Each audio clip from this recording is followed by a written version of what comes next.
Good afternoon. Really excited about putting the finishing touches on what's been a really good offseason with our minicamp. We chose to work over here at the stadium. We always want to give the new Steeler, whether it's a guy going from college to pro or a guy that's new to us, a feeling of what this facility is like and how to move around it and to get comfortable working in this environment. And so we're excited about doing that today. Got a lot of things on our agenda. General conditioning is always where we start, making sure that we walk out of here with an understanding that physical conditioning precedes any other discussions. And the best thing that the guys can do between now and training camp is ready themselves in that way. And so making points in that regard. We're also talking schematics. Obviously, we've done some new things offensively and getting an opportunity to wrap a ball around that. But we're also doing some new things defensively as well. And so getting an opportunity to work in totality. Everyone is in attendance besides Stephon Tuitt. Everyone knows the personal circumstance that Stephon Tuitt and his family is going through. He has our full support, and our hearts go out to him and his loved ones for their loss. With those things being said, I'll open it up for questions. Mark Caboli. Hey, Mike, can you speak on your depth at outside linebacker right now, and is it something you have to keep an eye on, considering how quickly things can change, like inside linebacker last year with all the injuries?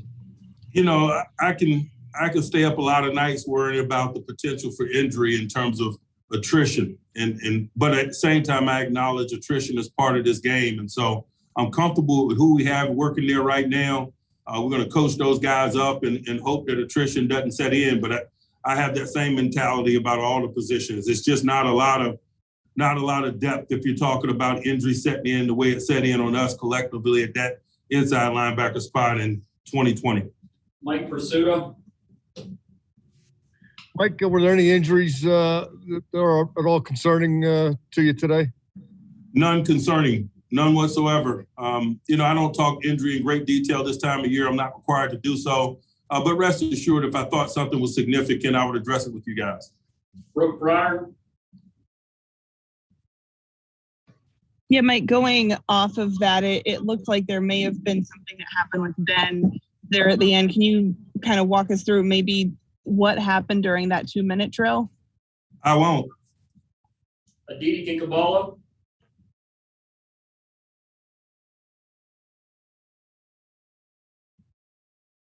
Okay, moving on to Joe Rudder.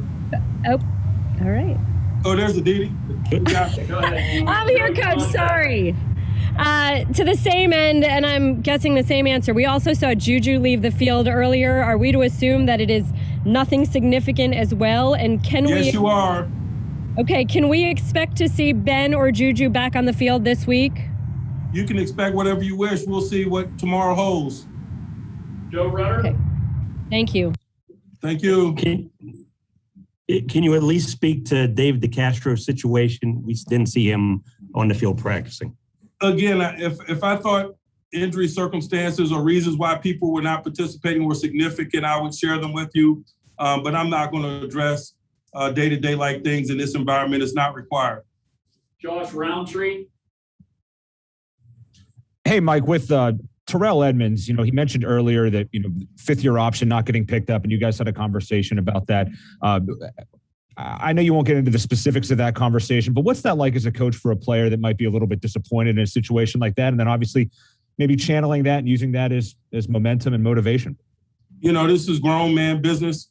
This is football at its highest level.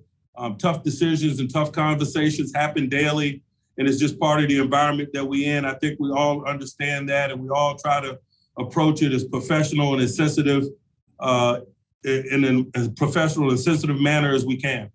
Tim Benz. Mike, you're asked about outside linebacker depth before. As far as your two starters or likely starters this year, what was it about TJ and Bud when they were together, their chemistry that worked so well together, and how can Alex perhaps replicate that in terms of working with TJ like Bud did? It starts first with two really good players. And so the best thing that Alex can do is to continue to sharpen his skills and get better and grow and develop as a player.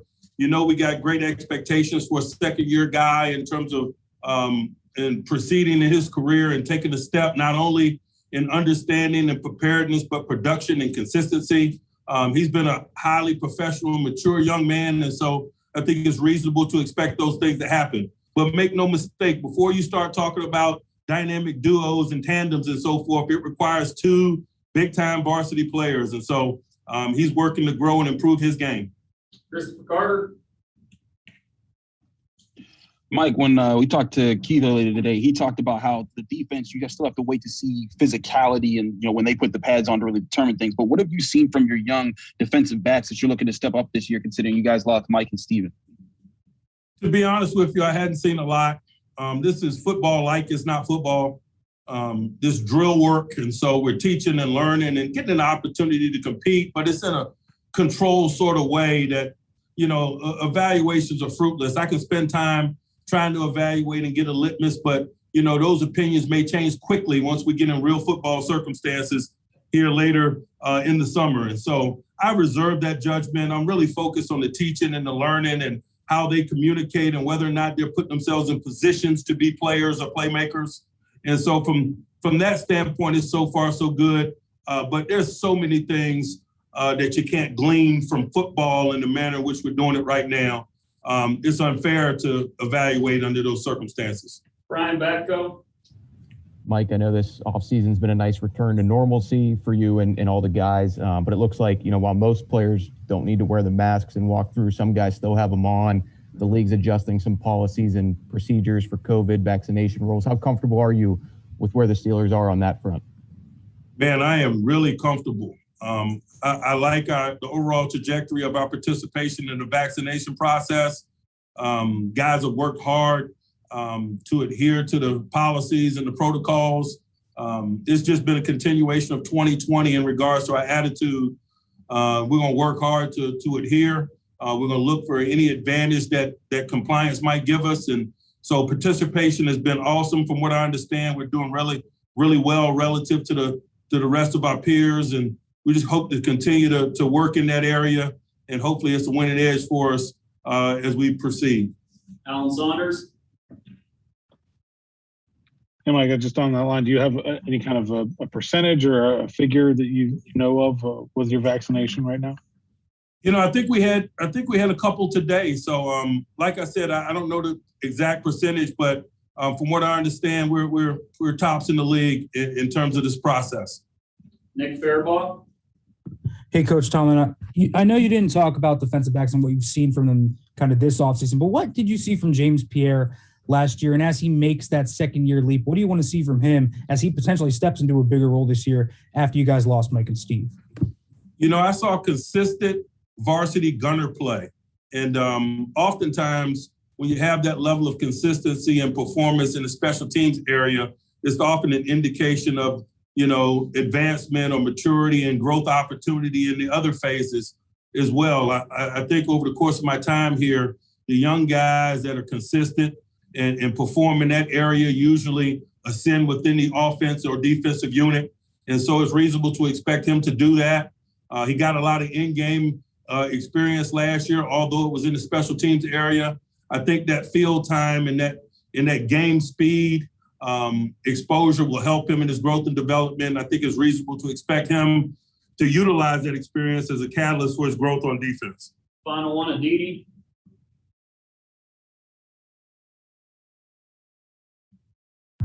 Coach Tomlin, the installation of the new offense, and as Matt Canada is trying to figure out what works best with who you have here, how much involvement do you have in that process? I'm highly involved in that process, but I'm also highly involved in every process. And make no mistake, it's not like Matt is new to us, so he's unfamiliar with our players and things of that nature. It's probably not a bigger process as your question suggests that it is.